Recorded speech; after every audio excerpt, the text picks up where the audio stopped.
Women were being brutally murdered across Midwest America. She asked me, is it in an area where trucks frequent? I said, yes. Each mutilated victim carefully positioned for the police to find. A serial killer was on the loose. It was a unique-looking truck that appeared to be yellow in color. The police had no way of knowing where this monstrous predator would strike next. There was no doubt in my mind or any other detective's minds that he was going to continue until he got caught.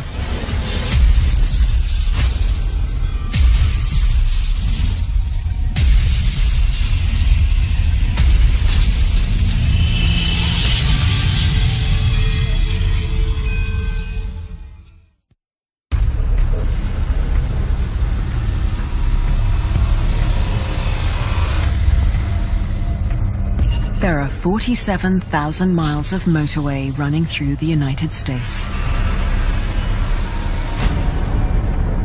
With an estimated 2 million trucks traveling across them all day, every day. Those who drive the big trucks are phantoms of the night. Alone, anonymous, and constantly on the move.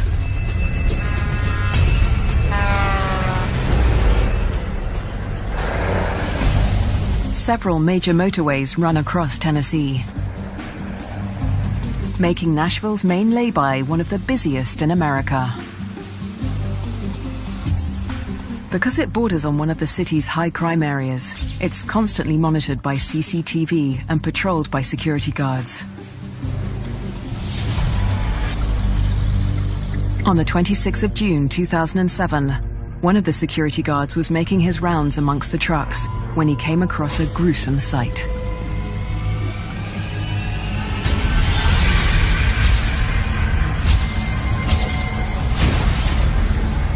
She was found at the back of the truck stop, displayed in a way that appeared she had not just been thrown out.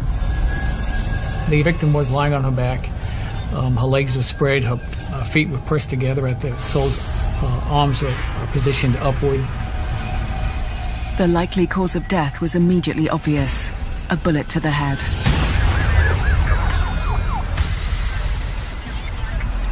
Detective Sergeant Pat Postiglione was the first investigator to arrive at the crime scene.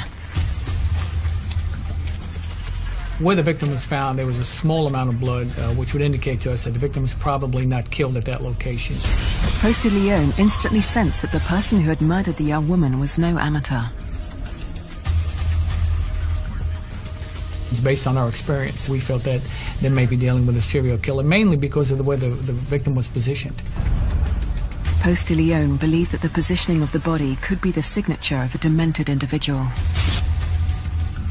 Near the body, police found a boot print with a distinctive pattern on the sole, common in certain types of work boots.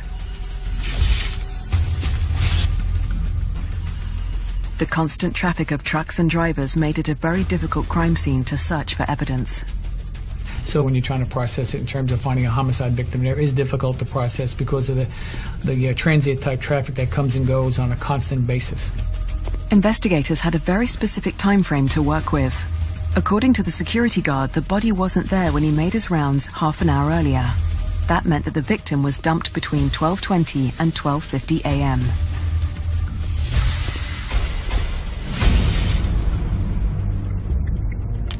Whilst reviewing the CCTV for the time in question, something caught Detective Postiglione's eye. We noticed one particular truck went all the way to the back side of the truck stop. That was the very same area where the victim was found. It was a unique-looking truck that appeared to be yellow in color. We couldn't see any identifiers on it. It was pulling a regular box-type trailer. There were no credit card receipts that would indicate that the driver had stopped for petrol or food. In fact, after just 16 minutes, the truck drove off and headed back in the direction it had come from.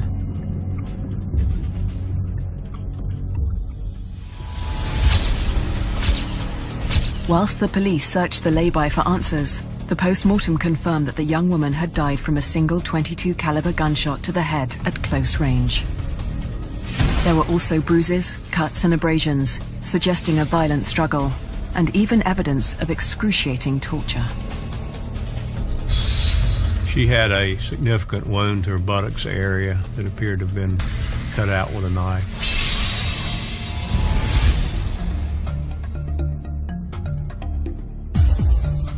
Semen found in the body was sent away for DNA analysis. The victim's fingerprints matched ones that were already in the American database.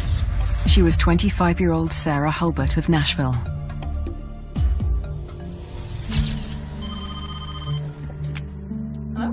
Police immediately reached out to Sara's family to share the terrible news.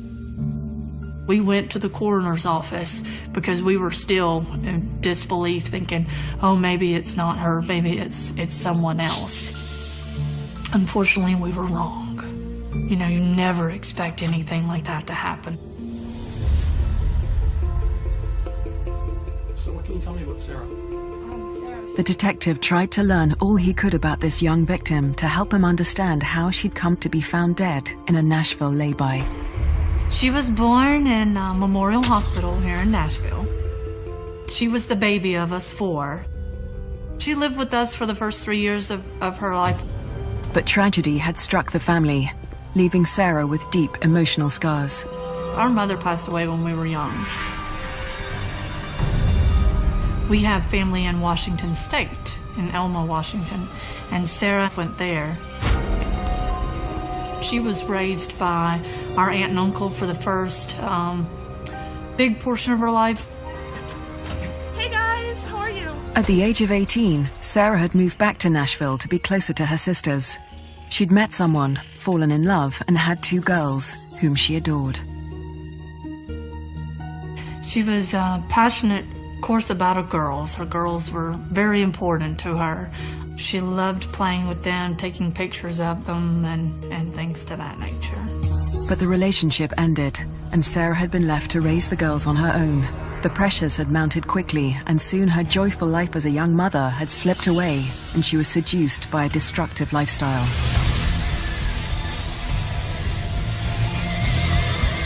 She started socializing with the wrong crowd, and eventually became addicted to crack cocaine.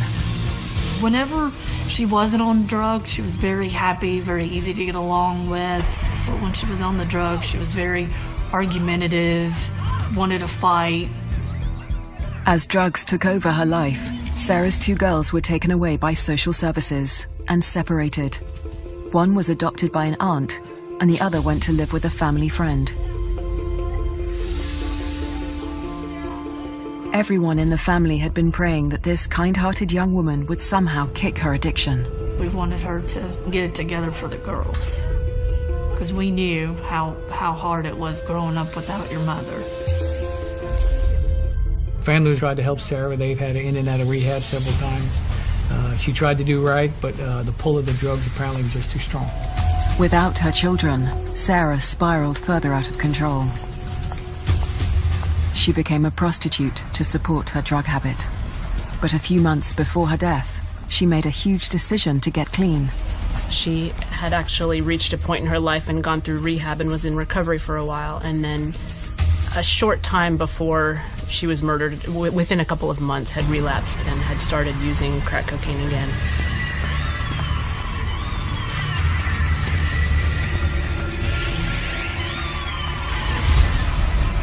To get money to buy drugs, Sara turned to the laybys.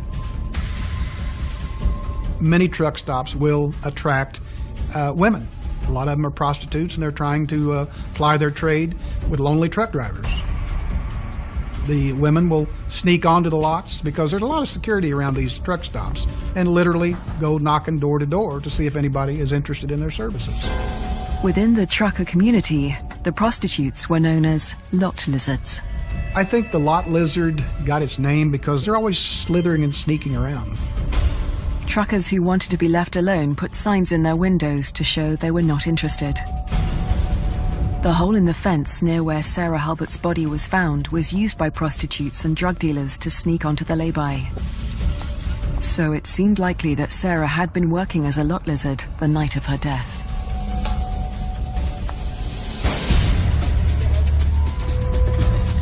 The police finally had a lead from Sara's sisters, who mentioned 2 men she'd often socialized with. They too were involved in drugs, and they were in that same lifestyle.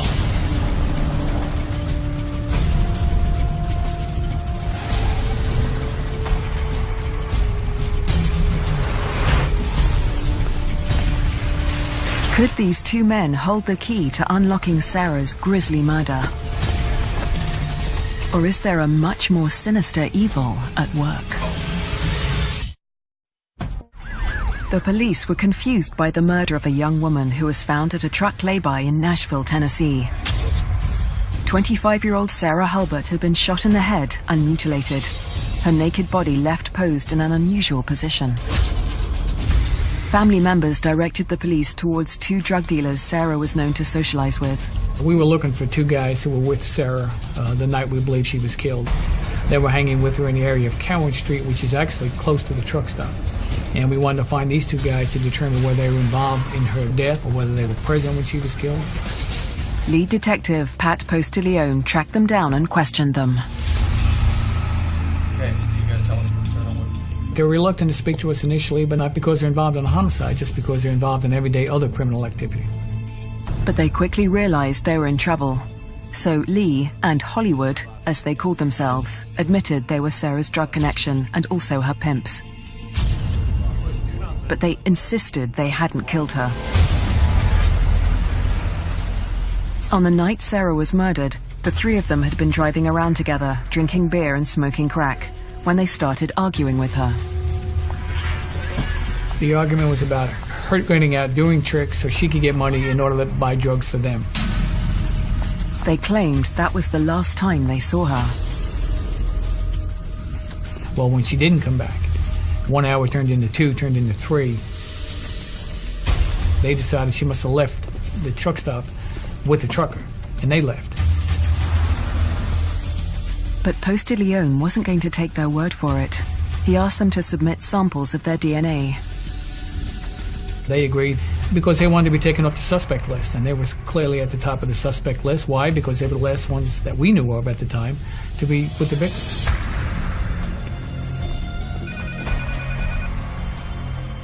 But the semen taken from Sara's body didn't match the DNA of either of the men.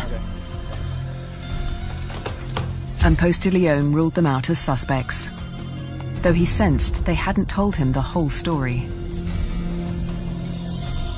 And it turned out that the DNA from the semen sample hadn't matched any of the thousands of sex offenders in the national database. It seemed that the man who had attacked and killed Sara was entirely off the grid of law enforcement.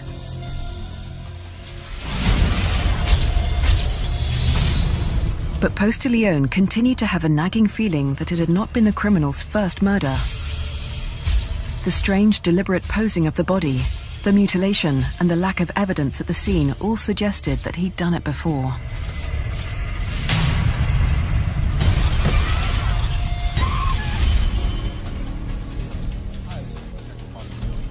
He needed to find out if the police had any cases with similar characteristics that matched this killer's. The FBI has a database called VICAP, where they track violent crime that occurs nationwide, and agencies all across the country would submit their particular crime and hopefully get a match of a similar type crime committed in another jurisdiction. Maybe we're dealing with the same perpetrator. The police searched their system for details similar to Sara's murder. And before the day was over, they called back with big news. We found out about another killing that happened in Lebanon, Tennessee.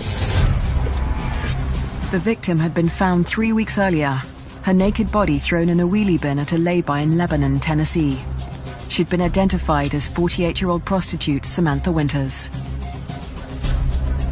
We suspect that Samantha was picked up at the very same truck stop where Sara was killed. We believe she was killed between Nashville and Lebanon, Tennessee. The police discovered that Samantha had also worked as a lot lizard at the lay-by in Nashville, where Sara's body had been found. Like Sara, she'd been shot once in the head with a .22 caliber gun and carefully positioned. There were no leads and no witnesses. They were both addicted to drugs. They would both prostitute themselves to truckers. So that was an obvious connection, in addition to the similarities in their deaths. But Samantha was not the only match the police system showed up. 2 more murders in nearby states had all the same traits of this sadistic killer. Both murders had occurred before Sara's.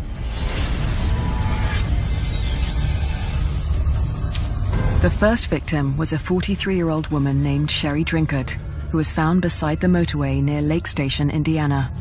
Her naked body had been in plain view of a busy lay-by. Like Sara and Samantha, her body had been positioned in a strange way and showed signs of torture. She'd also been shot in the head with a .22 caliber gun. The other victim was found in Swanee, Georgia. I heard the call go out at about 4:15 that there was a person down at a local motel near the interstate. When I arrived at the scene, I witnessed what appeared to be a female was lying on her back. She was lying in a position as if she had been posed. Whoever placed this body wanted her private female parts to be seen. Like the other 3 women, she'd been shot in the head using the same gun. The victim was fingerprinted, and we received a match. Catherine Glover happened to be watching TV when the murder was aired. I seen the news report and on that Monday, and I was like, that's sad. Somebody's mother or daughter or child is dead. Little did she know that the beloved member of someone's family was her own mother, Deborah Ann Glover, a mum of 5 from Atlanta. Medical examiner called me the next day. At the same time, I was watching the news, and they showed her picture, and it just messed me up. Deborah Ann's eldest daughter, Tamika, had spoken with her mother just hours before her death. She made her daughter promise to share a message with her siblings. And she said, I want you to tell your siblings this, that I've always loved you guys, that I never stop loving you guys, and that I will forever love you guys. And that is what I want you to tell them. And I said, okay, Mom, I love you too. We love you too. I love you, Mom. And then she said, don't call this number back. I'll call you back later. And that was the last time anybody talked to her again. When I didn't hear back from her after I spoke to her, I got a feeling about 1 o'clock on Sunday, which is around the time the detectives think she went missing. Like Sara and Samantha, Deborah Ann had been a street prostitute with a serious drug addiction she was struggling to overcome. I don't think she really wanted to be on drugs. A lot of people think somebody's on drugs or somebody's doing something like prostituting, that they're just a bad person, but it just wasn't the case.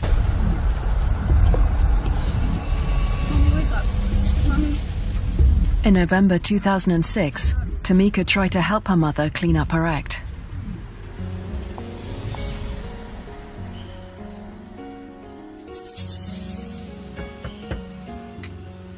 Around Christmas time, shortly before her death, Deborah Ann had started turning her life around. But then she suddenly disappeared.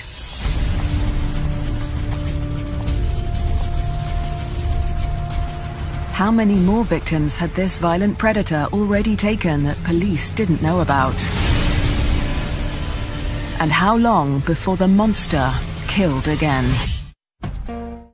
As Detective Posteleone and his team investigated the murder of prostitute Sara Hulbert, they closely studied the details of 3 other murders that matched the case. And investigators in Georgia were stunned to learn from their colleagues in Tennessee and Indiana that Deborah Ann Glover's murder was being seen as part of a serial killer's rampage. They thought that it might be a truck stop killer. I advised her that I didn't know that mine would be linked to that because my victim was not located at a truck stop. And she asked me, is your area where the body was found, is it in an area where trucks frequent? I said, yes. Your victim was a prostitute, correct? Yes. My victim's position, the way she was found, was similar to those as well. The positioning of the bodies was the telltale sign, the killer's signature. Later, I was able to view the crime scene photos from the Nashville PD case. It was eerily similar in the way their victim was posed and the way my victim was found. And it gave me cold chills at the similarities of the two crime scenes. We felt like we were getting involved in something that was going to involve many victims, possibly all across the country. We began getting inquiries from other agencies, and we felt like this possibly was the tip of the iceberg of many killings. 4 women dead within a period of 5 months.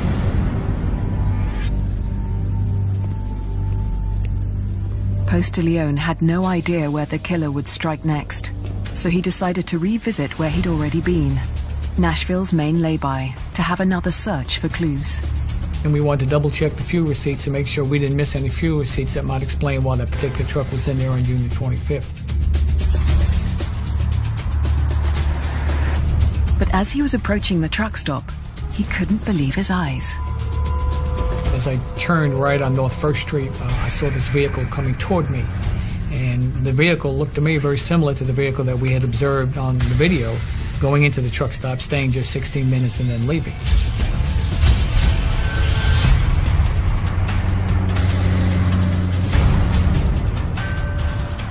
It was a yellow tractor pulling a white trailer. I couldn't tell if it was coming out of the truck stop or past it.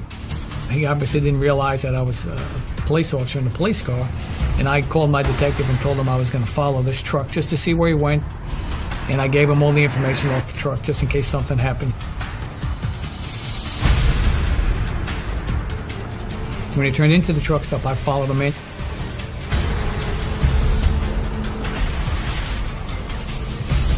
And I told the detective that I was going to approach the truck and try to speak with the driver.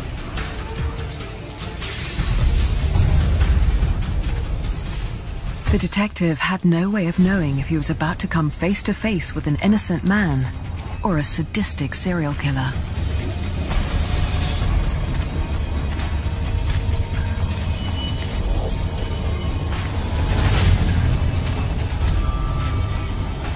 I banged on the door. I got no response.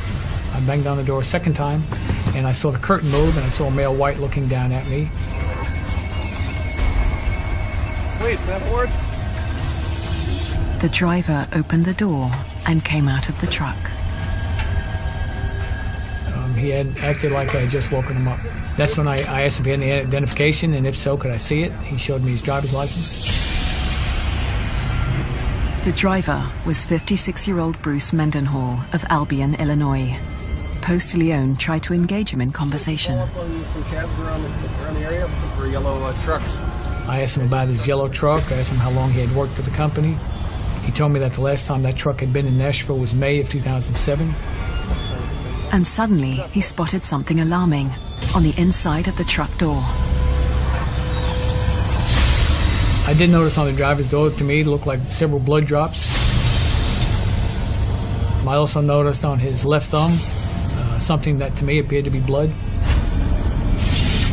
Keeping his attitude low-key, Post de Leon told Mendenhall that police were asking drivers of yellow tractors with white trailers to volunteer DNA samples. He agreed to give us a DNA test. He actually signed a DNA consent form, and he gave a mouth swab. As I was speaking to him, after he gave us his DNA sample, a little inner voice said to me, don't let him leave without looking inside the truck. And because of that, I asked him, I said, do you mind if I look inside the truck? And he gave me verbal consent to go up inside of his truck and look.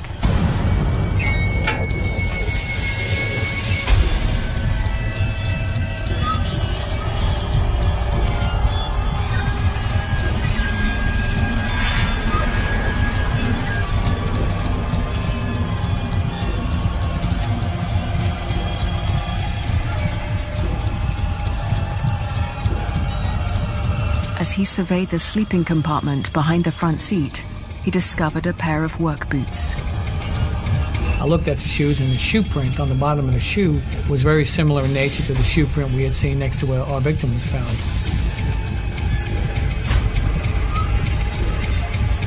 He then discovered a black bin bag behind the driver's seat.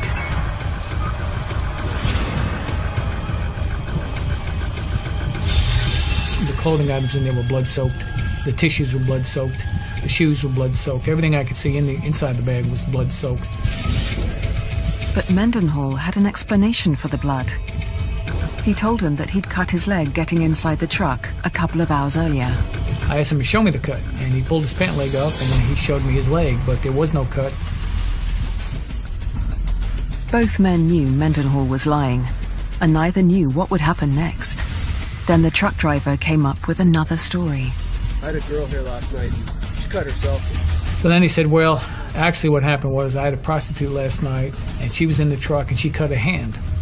And because she was bleeding, we used these napkins to clean up the blood that was from her hand, and it was a large amount of blood, a lot more than a cut hand would have accumulated. Post de Leon realized he was face to face with a demented killer.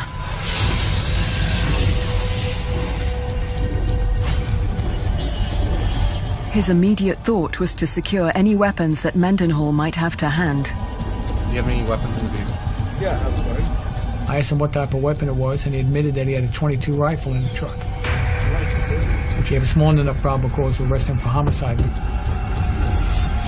Mendenhall handed over the gun calmly, and the detective knew the immediate threat to his own safety was over.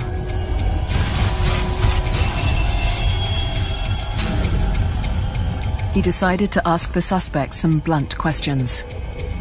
And then I had asked him if this was the truck that we've been looking for all this time. Was I sitting in that truck?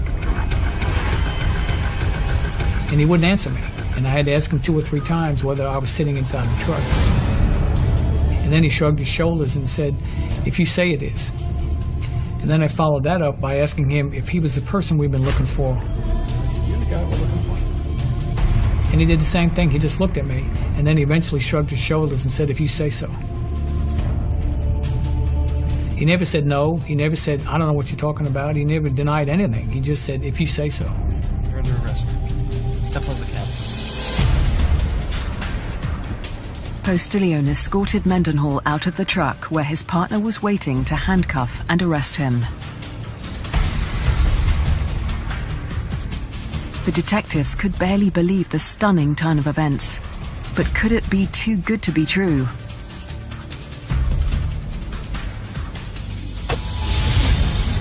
Mendenhall's truck was taken to a crime laboratory where investigators began processing it for evidence, while Post de Leon prepared to interview the truck driver.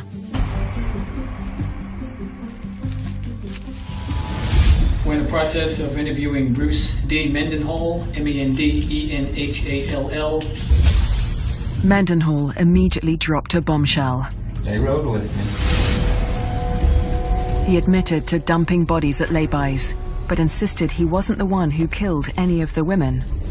Well, he said Richie and David were the real killers, and they would show up at every truck stop he happened to be at. And when they would leave, there would be a body left in his truck. And later, he would add the name Terry, so we actually had 3 people. I went into the TA, got me something to eat, come back out, and this lady was sprawled out in the back. I said, you guys, what the hell? They go, it's your problem, not ours. And he would be left to clean the mess up. Whether it was removing the body, whether it was cleaning up the blood, there was always something. Mendenhall said the men always used his gun to shoot the women and would leave their dead bodies in his truck. Her head was on the, pointed towards the driver's side, and her legs were down below. When Bruce Mendenhall was talking to detectives about how he came into contact with Sara Hulbert's body, he told the story of going into the truck stop, and when he came out, Sara was in his truck and she was already dead. With 3 men in his truck and a woman's dead body on his mattress, he told investigators that he panicked and removed Sara's body, placing it at the far corner of the lay-by. I dumped her body there in behind the truck trailers. Right out in plain view. But the police weren't buying this implausible story for a minute. He was accurately describing the crime scenes. The only exception was he was taking himself out as the killer, and he was replacing himself with Richie, David, and Terry. Mr. Mendenhall's story was that these 3 young men had followed him down from Indiana. So they showing up at these truck stops, and when they show up, people die. What we're trying to determine is whether you're trying to put the blame somewhere, Bruce, when really, maybe it's you. You're the one in the middle of all this. I am in the middle of it. Well, there's no question about that. His story was that they were trying to frame him for murder, when in fact he was obviously trying to frame somebody else for murder. And we did look into the persons that he identified. They did exist. We located all three of them. We interviewed them.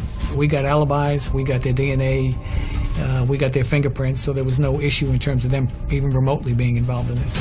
He had run-ins with about every one of them over something small. He specifically named these three individuals as the people that are committing the murder, I guess, in his way to kind of get back at them.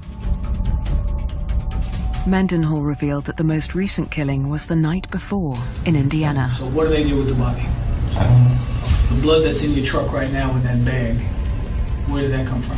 Her. In his mind, he was smarter than the police. His explanation in his mind made perfect sense, and he believed he could sell that story. And it doesn't play anywhere, but in his mind it did.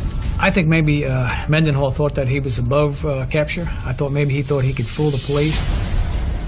The investigators looked deeper into Bruce Mendenhall's background, and they were stunned to learn that their killer was just an ordinary family man with no record of violence.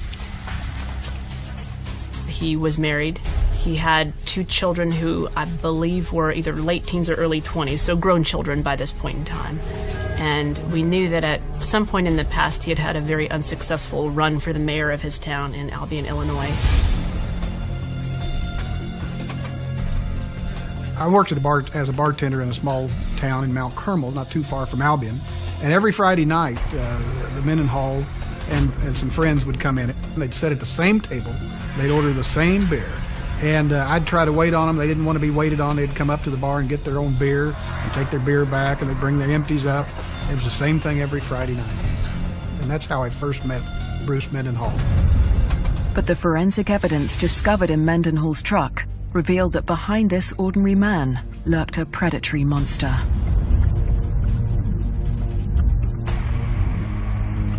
Well, the rear compartment of his truck, he had knives back there, he had handcuffs back there, he had a billy club. He had all the tools of the trade, plus he had numerous sex toys and porno films and things of that nature.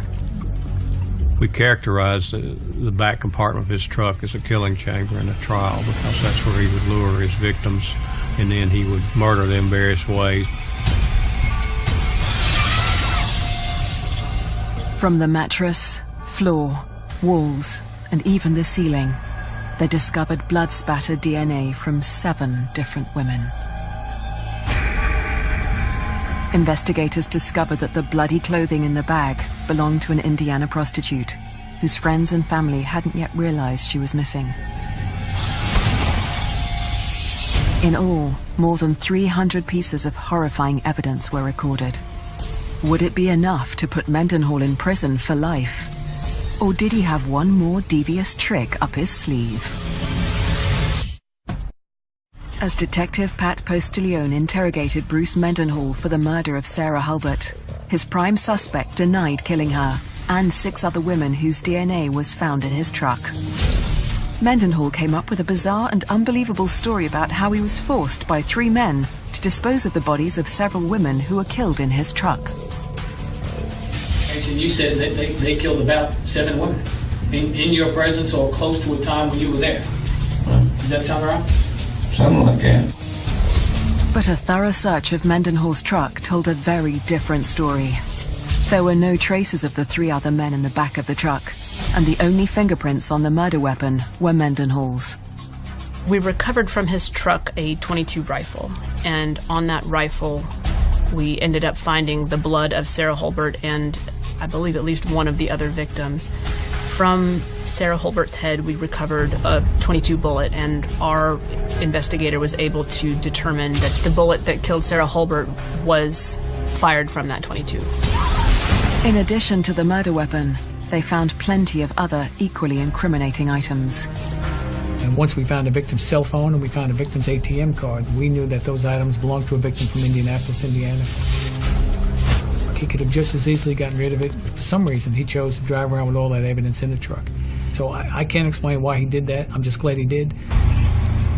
With assistance from the FBI, Postilione and detectives from other cities where victims were discovered were building their cases against Mendenhall.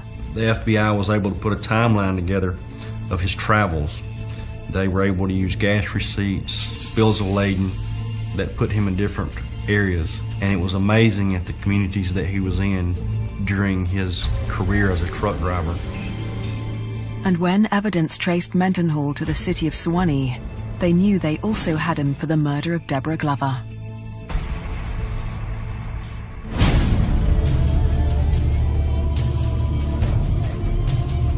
Mendenhall never admitted to any of the murders, so police could only guess at his motives. I think maybe it had something to do with his hatred for the prostitutes on these truck stops, his desire to humiliate them after he killed them, the way the victim was displayed, placing their legs in that position. I think there's a combination of things, but let's not forget that he also had sex with them. We got him on July the 12th, and obviously he killed someone on July the 11th, he killed someone on June the 6th, June the 25th. So it was clear that he was spiraling out of control. There was no doubt in my mind, or any other detectives' minds, that he was going to continue killing until he got caught. So I'm glad we got him when we got him. Hopefully, maybe we saved some lives. The first murder case to go to trial was Sara Hulbert's.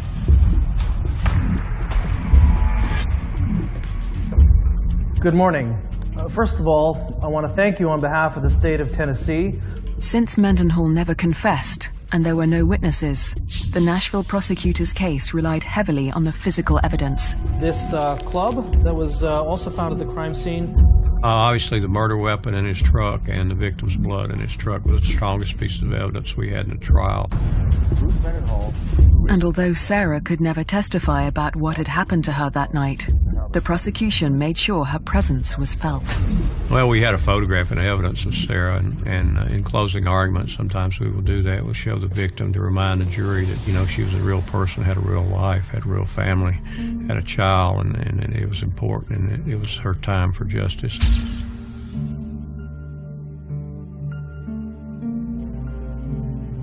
Ladies and gentlemen of the jury, have you reached a decision?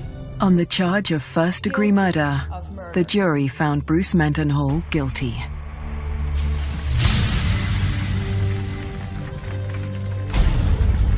In Tennessee, a first-degree murder conviction is an automatic life sentence, which in Tennessee is interpreted as 60 years.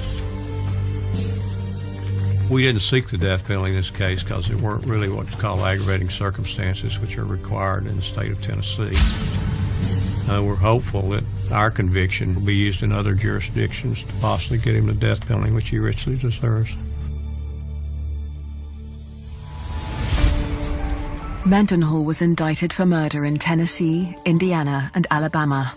In addition, he is still under investigation for murders in Georgia, Illinois, New Mexico, Oklahoma, and Texas. If convicted, he could face the death penalty. Justice has been served in our case and for Sara Hulbert. In the grander scheme of things, justice for all of the other victims is still waiting, and it's been on hold for a long time, and there are a lot of families out there who don't have closure. Among those still longing for justice are Deborah Ann Glover's daughters in Georgia. It would just do me justice if he would just come clean with his entire soul of what he's done, because he, like anybody who takes a life, but the way he took lives, you know, he hurt a lot of families. Why would you just start killing folks out of the blue?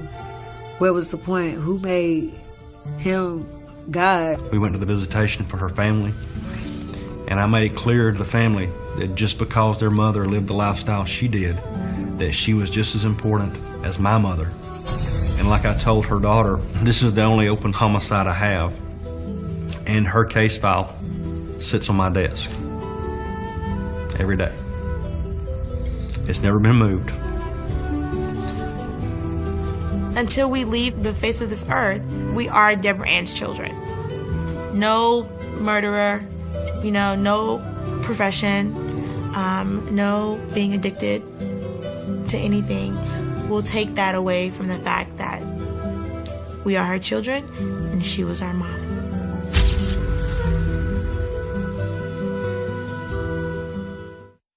Truck that appeared to be yellow in color. We couldn't see any identifiers on it. It was pulling a regular box-type trailer. There were no credit card receipts that would indicate that the driver had stopped for petrol or food.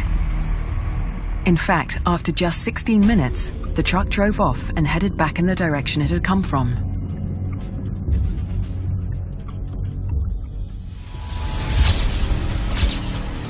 Whilst the police searched the lay-by for answers, the post-mortem confirmed that the young woman had died from a single .22 caliber gunshot to the head at close range. There were also bruises, cuts and abrasions, suggesting a violent struggle, and even evidence of excruciating torture. She had a significant wound to her buttocks area that appeared to have been cut out with a knife.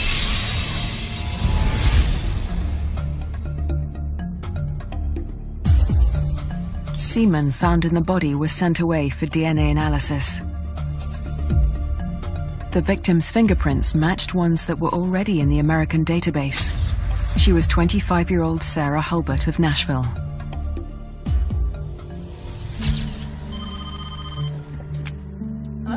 Police immediately reached out to Sara's family to share the terrible news.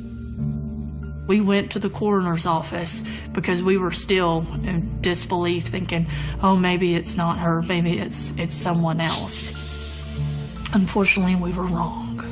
You know, you never expect anything like that to happen.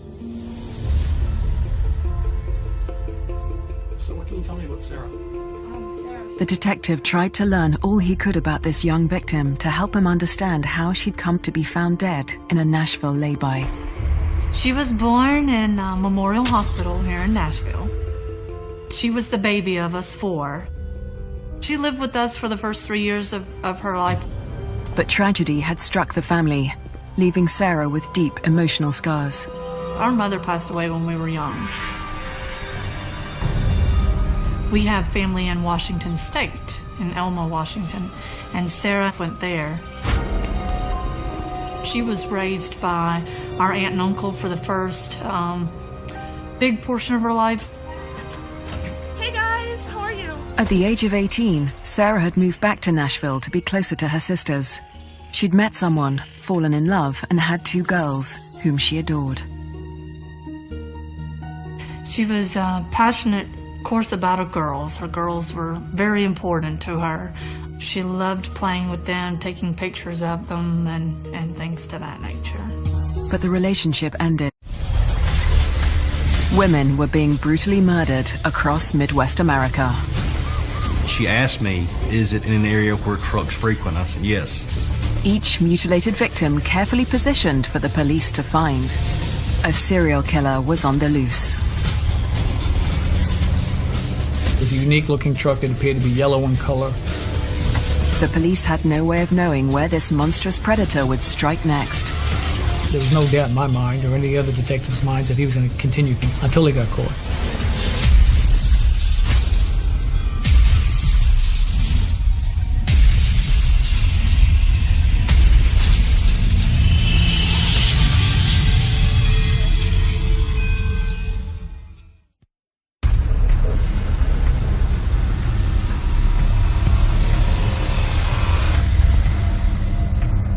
There are 47,000 miles of motorway running through the United States. With an estimated 2 million trucks traveling across them all day, every day. Those who drive the big trucks are phantoms of the night. Alone, anonymous, and constantly on the move. That location. Poste de Leon instantly sensed that the person who had murdered the young woman was no amateur. It's based on our experience. We felt that they may be dealing with a serial killer, mainly because of the way the victim was positioned. Poste de Leon believed that the positioning of the body could be the signature of a demented individual. Near the body, police found a boot print with a distinctive pattern on the sole, common in certain types of work boots. The constant traffic of trucks and drivers made it a very difficult crime scene to search for evidence. So when you're trying to process it in terms of finding a homicide victim, there is difficult to process because of the transient type traffic that comes and goes on a constant basis. Investigators had a very specific time frame to work with. According to the security guard, the body wasn't there when he made his rounds half an hour earlier. That meant that the victim was dumped between 12:20 and 12:50 a.m.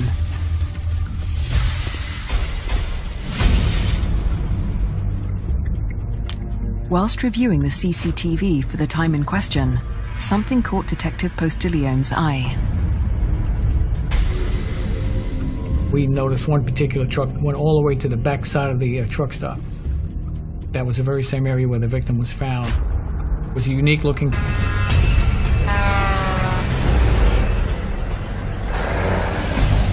Several major motorways run across Tennessee,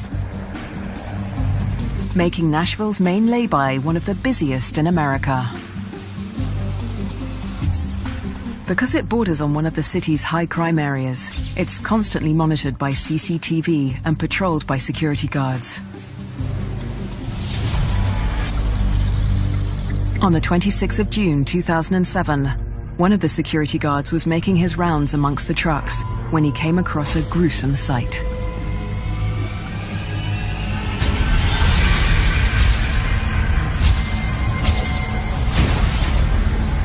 She was found at the back of the truck stop, displayed in a way that appeared she had not just been thrown out. The victim was lying on her back. Her legs were spread, her feet were pressed together at the soles, arms were positioned upward. The likely cause of death was immediately obvious: a bullet to the head.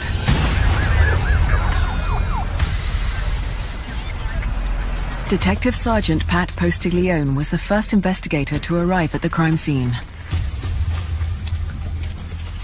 Where the victim was found, there was a small amount of blood, which would indicate to us that the victim was probably not killed.